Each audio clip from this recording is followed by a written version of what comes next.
on top of that hill that you see behind me, where the tractor is, we call them fields the sandpit hills. And the reason we call them the sandpit hills is because they are. That's what they are. They're sand. You dig into it, you've got a mixture of stone and sand. It's absolutely brilliant stuff for filling. I wasn't that overly keen on using it on passes. My father would have used it on cattle passes. He says it's brilliant. I don't like it for that because it's grand when it's dry, it's as firm as a rock, and when it sets for good. But when it gets wet, it can be clatty, and I don't like that because a lot of time in Ireland it's wet and you get stuff sticking to the wheels of the tankers and tractors and stuff like that. That put me off it. That did definitely put me off it. But we did use it on this pass here. We got into some really good stuff just above where the tractor is, and it's as firm can be. What we done was we widened this pass. This was only a cattle pass before that. It wasn't wide enough just to get a tractor down, which was a bit of a nightmare because we have to come out here and go into this field to get to that field. So now we won't have to do that no more. We widened it out a good size, and we've had to come down here now with a slurry tank or whatever we're doing and go straight into the field below that we're able to walk in, and that is the way it should have been always. We're just waiting for a man to come with a couple of load of dust that we're going to put on top of it, and we're going to track that all in because it's giving heavy rain tonight. We want to get that finished tonight.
Right, so it's just gone 8 o'clock, putting on some blinding, as we call it, dust on top of the gravel or kind of gravelly sand that we took from the top of our hill, and you just widen this pass and put just a nice finish on it so the cow's feet will be nice and cushioned when they're walking up and down this pass. Makes a really good job. It solids down really well, and it finishes off the pass just really well. So we have some excess stuff that was dumped, and we don't really need it to be too heavy.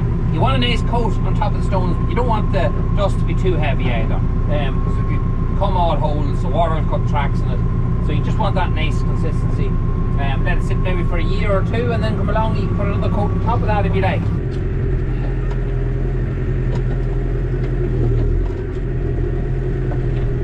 Just trying to get it here in the right place so it's nice and accurate. We're all right there. That's better.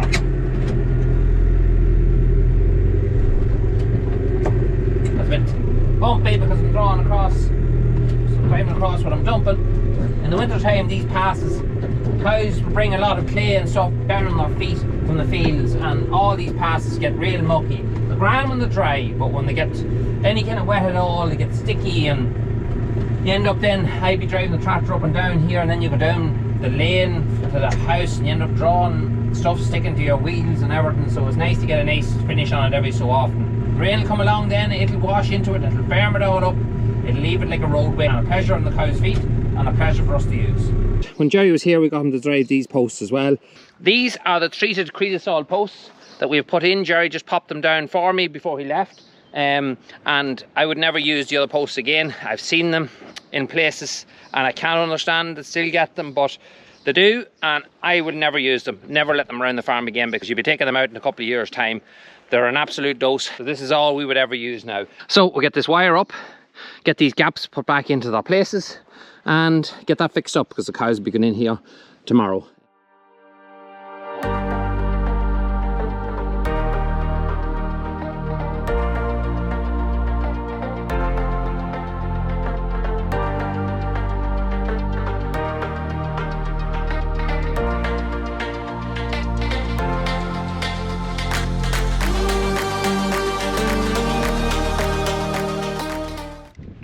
Now there's going to be people telling me this is not the right way to do it.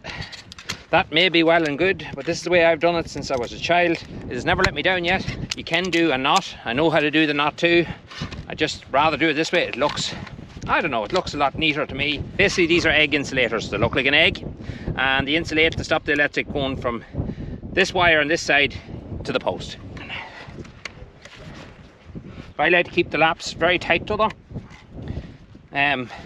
There's no gap in between, that way again it helps to hold it tight. I find anyway, that's the way it works for me. That's fine, just like that. So if you have a quick look there, you'll see that's the way I do my laps. Look at, everybody's different. That's just the way I do mine. I put on a couple of steeples there, hold them in place, and they never move. I've never had one loosen yet. Yeah. Another way I like to measure the height of the wire is my pocket, bottom of my pocket. So flat foot on the ground, bottom of my pocket is usually the height of the wire. No measuring tapes, just does perfectly that. And also don't drive the steeples home, it allows a bit of movement back and forth. There it is. Now we're going to attach up our electric wire. Sometime in the future I will get a reel for holding this wire, because it can be a little bit of a pain to work it, especially if it starts to get knotted up, which it nearly did there earlier on, and can make it a little bit harder to work with. Down the line I will buy a reel for holding that. Now another mistake a lot of people can make is to forget to put on their insulators. I'm not putting on the hook ones, I'm putting on the straight ones that are on the wire, so you must put them on now. So many posts have we? 1, 2, 3, 4, 5. We need to put on 5 insulators. Hudson's enjoying himself there. You alright, Hudson? Good boy. He's having a good old itch.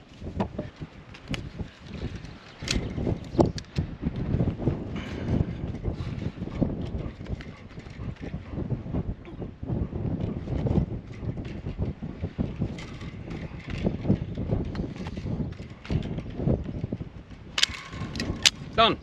Next job to do is just run these 5 up the line and hammer them on as I go along.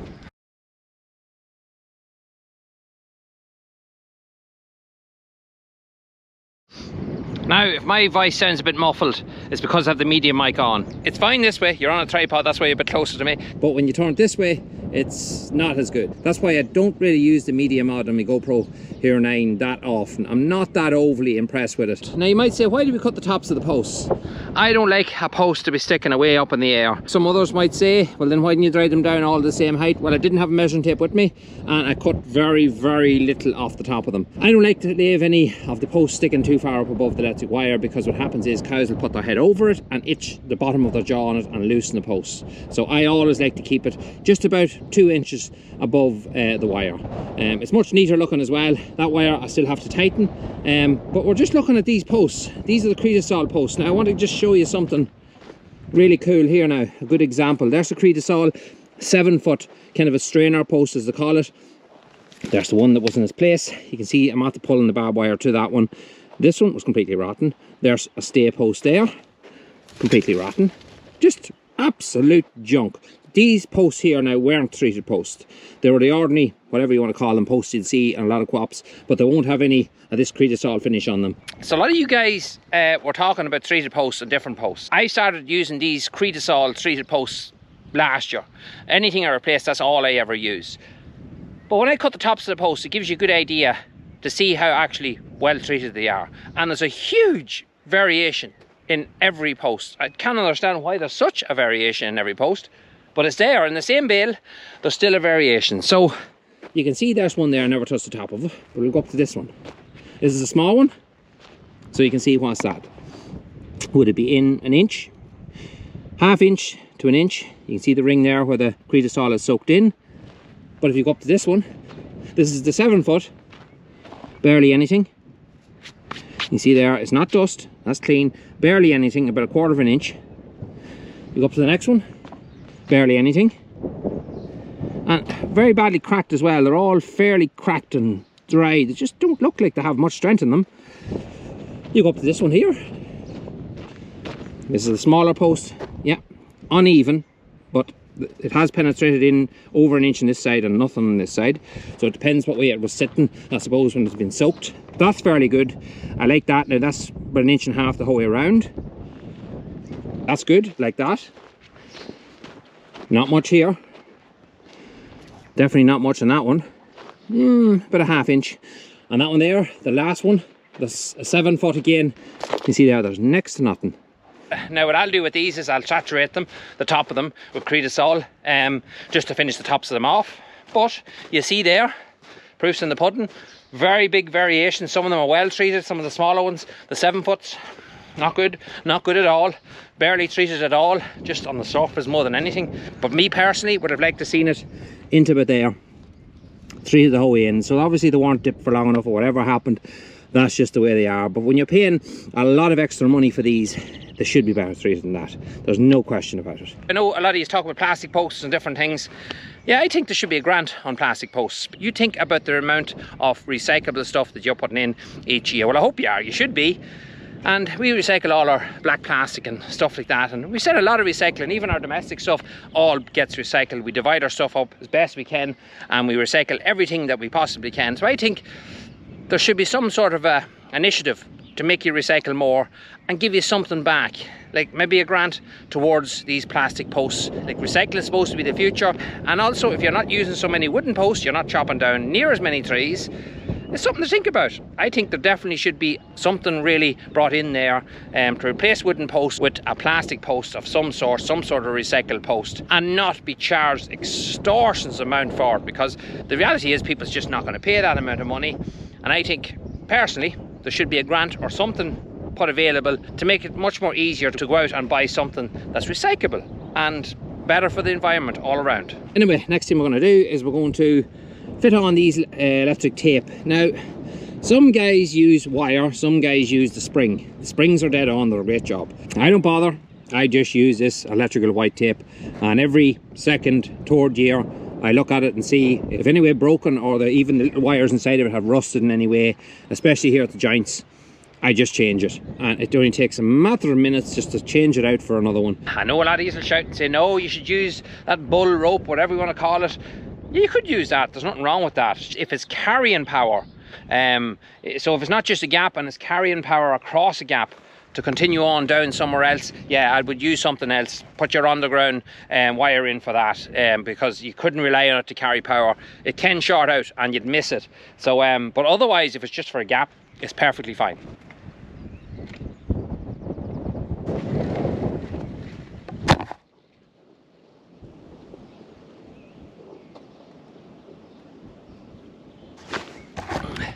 Did you follow me? Jesus. Yep, my lovely wind blew you over. There's the tape up. So straightforward, so easy. No rocket science behind that. I like these wee fellas here, they're actually brilliant. So I'll put another one over there, and that way I can just close this section off and it goes in and out either side here as I please, and away it goes. Now a couple of you might ask what this pipe is for. Well, we replaced the old pipe that was going because our lane is a lot wider than it was before, so the other one wouldn't reach. So this one here is going to go up and connect onto there. It crosses over under a ½ inch heavy pipe, and it'll hook up, come up the far side of the post and hook up into that there. It's just carrying the underground cable through the ½ inch heavy, protecting it underneath. It's well buried underneath the lane, and we put kind of sandy stuff on top of it so nothing will pierce. It's down good and deep, and that's all that's for. It just carries the power from this side to that side. Alright, well if I look cold, I'm starting to get cold because that wind is so annoying. You see it there blowing again on the side of my face. You see it on the grass. It just never stops. And the last couple of days I've went in and I've had a splitting headache after a day's work. Just a splitting headache because it's just blowing on you all the time. And yes, you could put on a cap, but it's hateful. It just never seems to stop blowing wind all the time. And it's, I don't know, I can't understand it. Just, you can't hear anything. You can't hear people talking to you. The camera keeps getting blown over. Yeah, it's just weird. Anyway, we have this all connected up. I like to use these guys, you get it in a roll. It's stuff you use really for bracing down roofing and things like that. You get it in a roll and it's very handy. I had to break off as much as I want of it and just staple it to it, and it holds all these pipes going up the post, and I always use it for that there, and a roll will do you for ages. Just don't put it on too tight that it doesn't dig into the pipe. But the pipe's not going to be moving now, and it's a heavy gauge pipe, and then it's got insulated cable inside of it, so that is a long lasting job as long as the post lasts. That's another thing altogether. Now, the next thing I have to go and do, tighten this wire. So I always install these little grippets on anywhere where you have any kind of length of wire. They're just so handy to always come along anytime you want. You get your grip it, and you get your grip it tension and tool. You kind of have to have it if you have the other. Just slip it on, that's enough. There is a torque built into it here, and it's supposed to stop you from over tightening it. I don't go by that. I just kind of know by eye just how well it is, but you certainly don't want to over tighten it, because this would pull the post out of the ground if you kept tightening. So that's the wire on there now, nice and tight and clean and secure, and definitely be nothing coming through that, and if it does, the eyebrows will fall off it because they'll be fried.